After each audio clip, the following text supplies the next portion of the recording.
Welcome to episode 116 of Anchored in Education.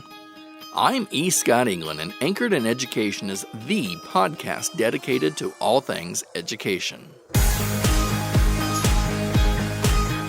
Educators across the world routinely engage in conversations surrounding fundamentals, concepts, and new ideas that improve this great profession. Sometimes we agree, other times we disagree. But at the end of the day, we are all anchored in education. There are only a few foods I do not like. So I don't like olives of any sort. I do not like pickled beets. And I despise Doritos of any flavor. The last one I'm super serious about. I don't even allow Doritos to be eaten in my car. So you can probably guess I'm not a picky eater. I do know a few picky eaters. Jennifer, she's one. My former secretary, she's another. But really, I would use the term picky for anyone who doesn't eat like I eat.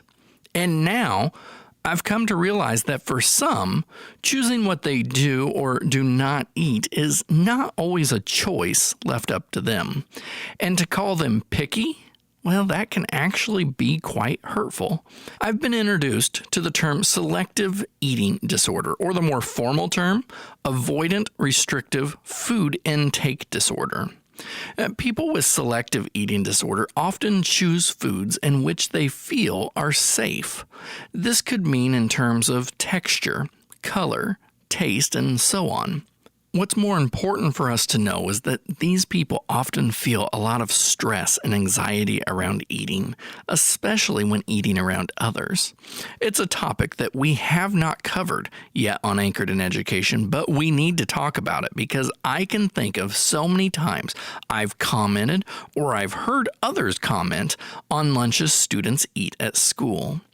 Thankfully, Linda B. Davis is the author of the fictional book Food Fight. It's a juvenile novel designed to help educate readers on avoidant restrictive food intake disorder. And today, she joins us to talk more about this rare eating disorder. Linda, welcome to Anchored in Education today. Well, thank you. Very glad to be here. We're happy to have you. Excited to have this conversation. Like I was telling you a little bit ago, but for the listeners, I learned something as I read this book, and I'm hoping others will too. But before we can get into that, we really like to find out a little bit more about you and how you became anchored in education.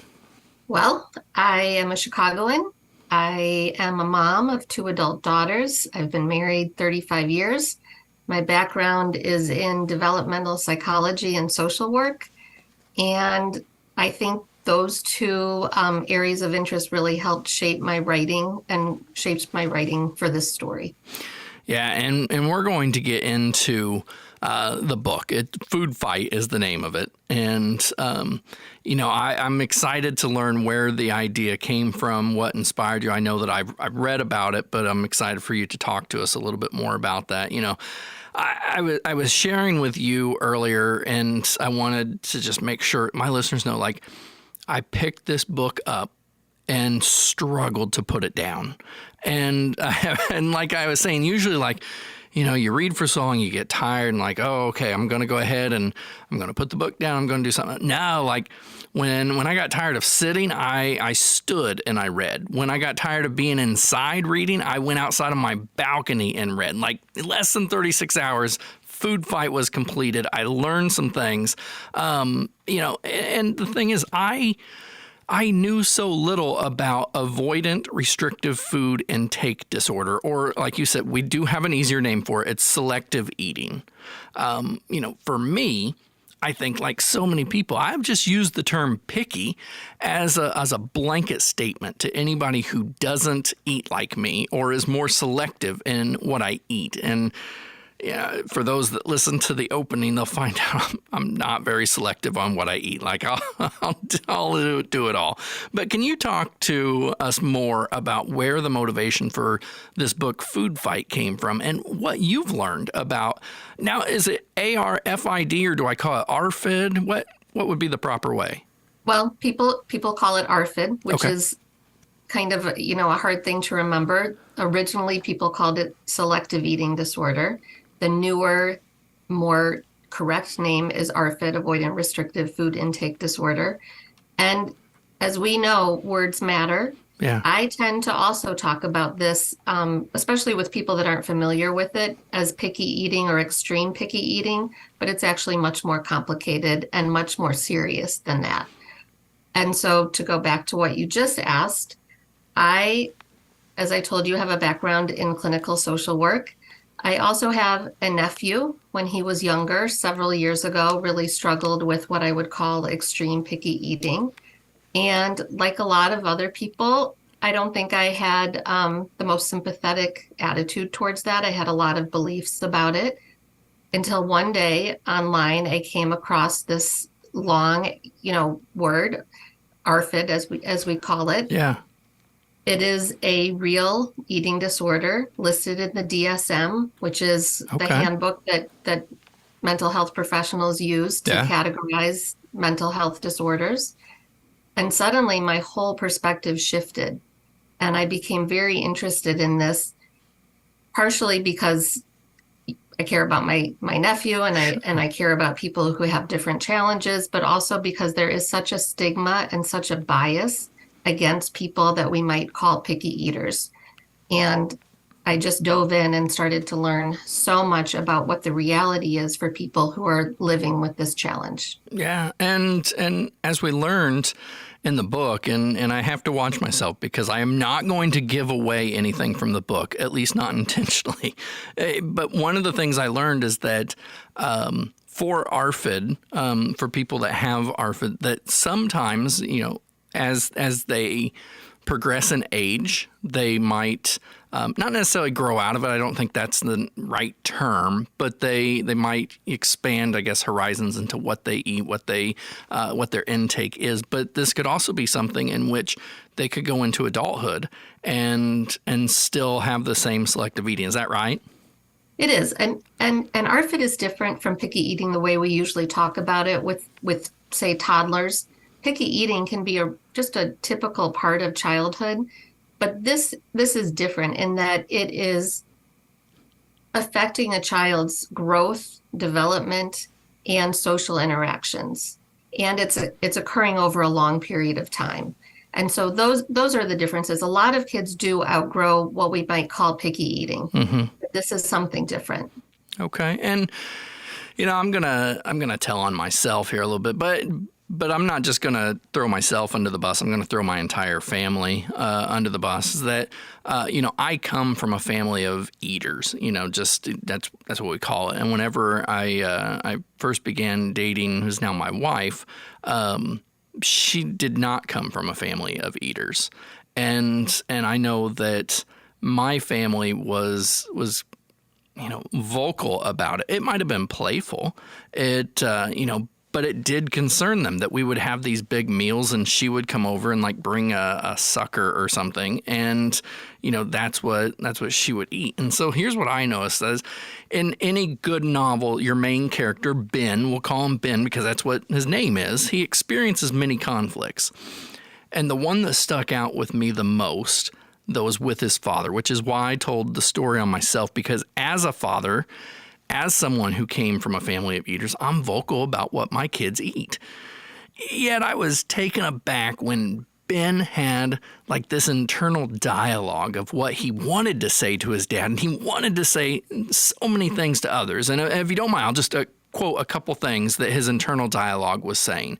He was saying stuff like, "Stop calling me names. You think I have control over this, and do you know how hard I'm trying?"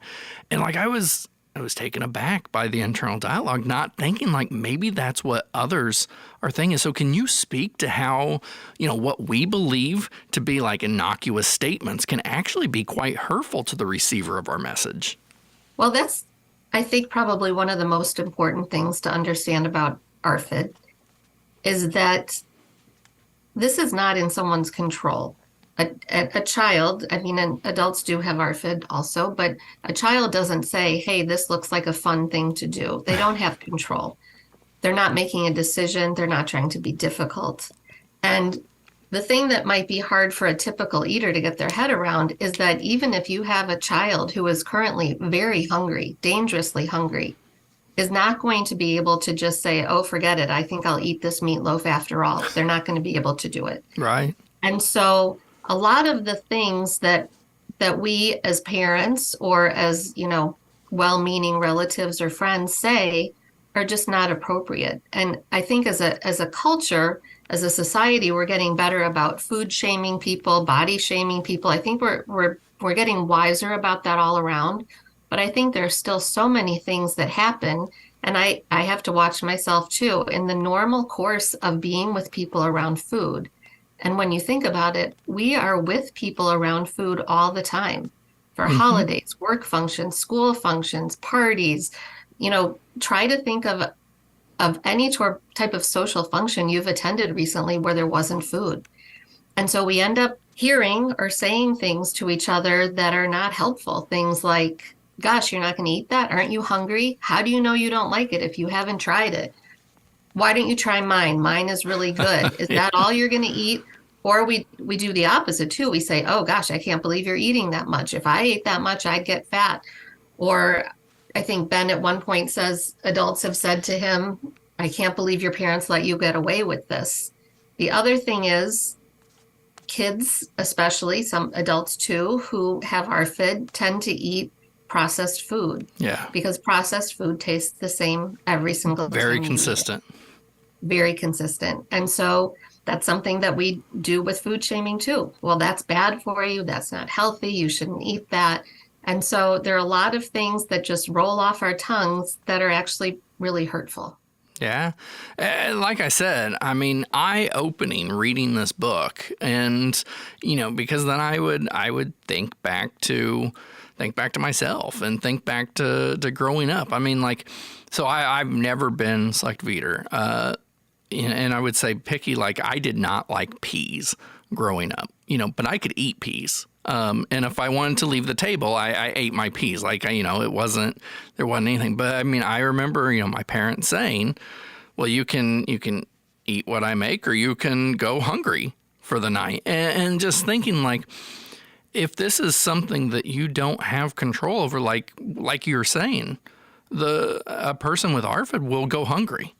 And we even kind of got to experience a little bit of that in your book. And my daughter, she's not. I don't know where she falls in that, but she's very cautious on what she's going to try. And watching how she has expanded over the years to eating only French fries to now mashed potatoes to now and this is just in the potato family of things that she's expanding to. But it's one of those things, like when I look back, she didn't begin eating things because I had comments. She began eating things when it was on her own terms. And from what I'm hearing you say, that's a lot of what has to happen if somebody has ARFID.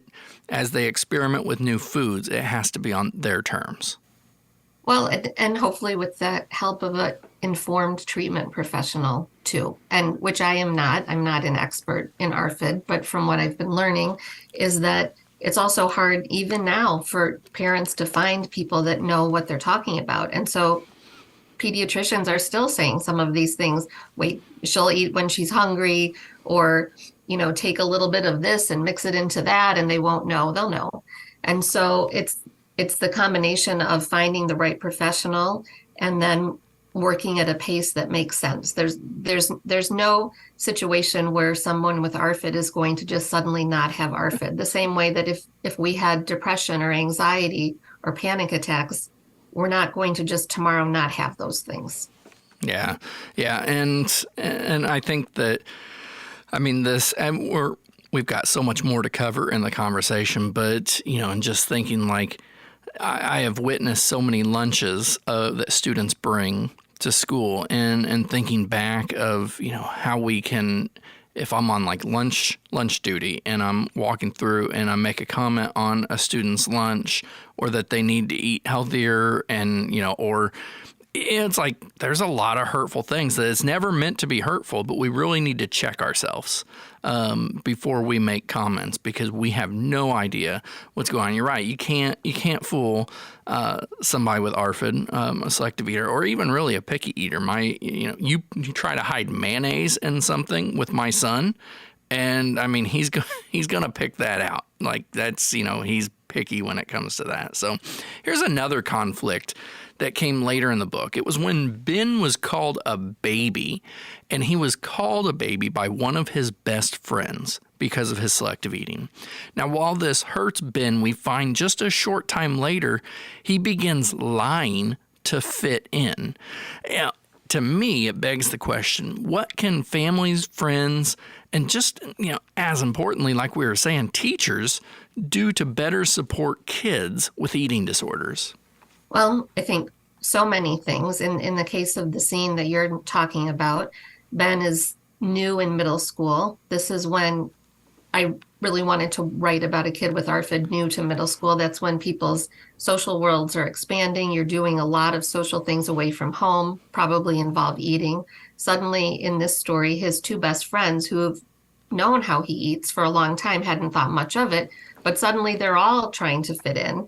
And they start thinking that maybe Ben's eating challenges are going to make them look different or weird too. So his friend says, hey, just get an ice cream cone like everybody else. Don't be a baby about it. And so that seems like not a very big deal, except to Ben, he realizes the whole social order is changing for him. Yeah. And these types of things happen. I mean, adults say things, like you said earlier, maybe in jest, maybe because they think it will make a difference. And yes, Ben realizes at that moment he needs to step up his game to protect himself because now he knows he already has one kid who's bullying him, who knows that there's something going on with his eating, but now he realizes he has to protect himself from his best friends, and that's changing a dynamic too. Yeah, absolutely. And that is one thing that picked up on the new social order middle school. It's a great place to introduce something like this. But then they were also attending a new school, and new elementary schools were coming together from what I had gathered in the reading. And so like kids that they understood each other, knew each other from like maybe summer activities. Now all of a sudden they're under the same roof. And so, yeah, you have this big dynamic changing. And I think, again, when we talk about teachers, we have to understand, maybe it's a student that moves in, maybe it's transition into different grades, but, like just kids in general have a lot going on. Especially, I mean, I know that they always have, but it really seems like, maybe they're more on the forefront of what we acknowledge because of the pandemic. But, for a student with ARFID, that's only a small piece of what they're trying to navigate every time or every day. So, yeah, it was definitely the perfect say. Now, I want to circle back around to something you talked about just a few minutes ago, because it's no surprise with your background in psychology that there was an appearance of a psychologist in the book. And the psychologist helped us introduce the clinical side of selective eating, and he worked with Ben. I'm guessing that your background in psychology and social work lent itself to this book, at least in the terms of, like you mentioned the DSM and that. But would you mind expanding on that, as well as the importance of doing our due diligence and educating ourselves with disorders others might be experiencing? Because, like you said, there's not a lot of professionals out there that are trained. So if parents or teachers want more information, what do you recommend they do as far as trying to educate themselves? That was a lot of questions. I am so sorry. And I can repeat any of them as we go. I'm going to start with the beginning, putting two scenes in with a therapist. It is hard to find people that are informed to treat, and yet they are out there. I wanted to show that Ben is in good hands. This therapist does everything, but the therapist has explained to Ben what's going on. Ben, before this, thinks he's the only kid in the world that's eating like this.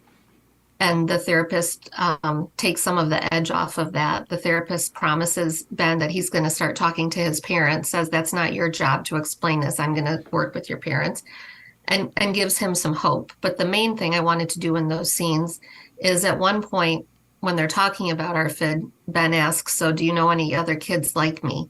And what Ben is asking is, do you know any other kids who eat like me? And the therapist answers, yeah, I know a lot of kids like you. I know a lot of kids who have something going on that they don't want anyone to know about. And that gets into a discussion of secrets and shame and the best options for handling a secret or handling something that's going on that you're struggling with. As far as finding help, one place that I would start is the National Eating Disorders Association. Okay. There are some really great online Facebook groups that are private groups that parents who are experiencing these things can join. And just Google searches, you can start to find really good support and really informed support from other parents. And there are still parents every day that are saying, oh my gosh, we thought we were the only family dealing with this. And so that the internet is internet can be a lot of things, but it can be a really powerful place for bringing parents together that are looking for support. Absolutely. And like I said, I mean, it was me being introduced to Food Fight that introduced me to, ARFID. And it absolutely blew my mind. And it could be because only an estimated 3% of the population, have ARFID. And so, but even with that, you've created a work that will now allow those within that 3% of that population to feel represented. So, Linda, before we go, for the rest of the population, the rest of the 97%, what do you hope the takeaway from reading Food Fight is, especially for educators? I hope for educators, they're able to take in this information and apply it in everyday interactions with kids that may have ARFID and kids that don't have ARFID, just in how we comment about food, maybe in lesson planning, about what did you eat this week and did you eat good food, and things that might make kids feel singled out for any reason. I hope that kids who read Food Fight, or maybe parents too, will come away with some new awareness, some empathy, some compassion. We know that kids and adults, when we read outside of our own experiences, it can really be powerful in changing how we see situations going forward. And so overall, I hope that people who read Food Fight enjoy it. There's a lot of humor and fun in it. There really is.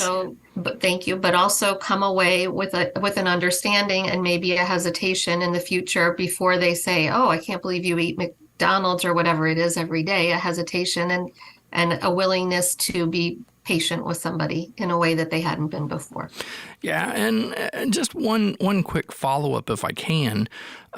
I know that being in education, teachers often have food in the classroom. And I know that's, that in and of itself is a different topic. It's debated on each side, and that's not necessarily what I'm getting into. But I'm just wondering, for teachers that do have snacks in the classroom or treats or something else, that I'm wondering if it would be appropriate at the beginning of the year, as we're getting to know our students, if teachers could give sort of a survey to students to have a better understanding of what students may eat or what they may not eat or something. I mean, is that something that would help inform us and better understand of how to approach things such as snacks or treats? I would think so. I would think also talking to parents and then also listening and following through on maybe what has been promised to a kid. And not defaulting back to, well, you should just try one bite. Susie's mom made this and it tastes, Yes. I think that when we take the time to listen and to ask for information, and I'm not just talking about teachers, I'm talking about if you have a child with a friend who comes over, Yeah. then also keeping your word about respecting that. Absolutely. Absolutely. All right. The book is Food Fight. A link is going to be available on today's episode page. Linda, thank you so much for joining us on Anchored in Education today. Well, thank you for having me. It was fun. Now, you can read more about Linda on today's episode page. Simply head over to my website, escottengland.com, and click on the podcast tab at top. When you're there, you'll find links to Linda's social media, as well as a link on where you can get your copy of Food Fight today. And don't forget to subscribe to Anchored in Education on whatever platform you get your podcast. And it would really mean a lot to me if you would rate the podcast and leave a comment and maybe recommend it to your friends. Now, growing up, I did not have selective eating disorder. I pretty much ate everything then that I do now. But like I said, whenever we were talking to Linda, the one thing I couldn't stand when I was young was peas. Sure, I could eat them if I had to, and which I did because my parents said I had to. Now, fast forward to when I became a parent, and I too was going to make my children eat everything I prepared or starve. And this is exactly why you find a partner who can balance you out, because Jennifer did not approach food with the same mindset I did. Introducing foods is different than trying foods, which is again different than accepting foods. Often we need to let children go at their own pace. We can definitely encourage exploration in the area of food, but we need to know when it causes stress and anxiety and be prepared to back off when that happens. The conversation with Linda, along with reading her book, has opened my eyes to a world in which I struggle to see because of my own views. Now, I'm glad I have a better understanding of selective eating disorder, so I can use that knowledge to better support students. And really, isn't better supporting students and just people in general one of our main reasons of remaining anchored in education?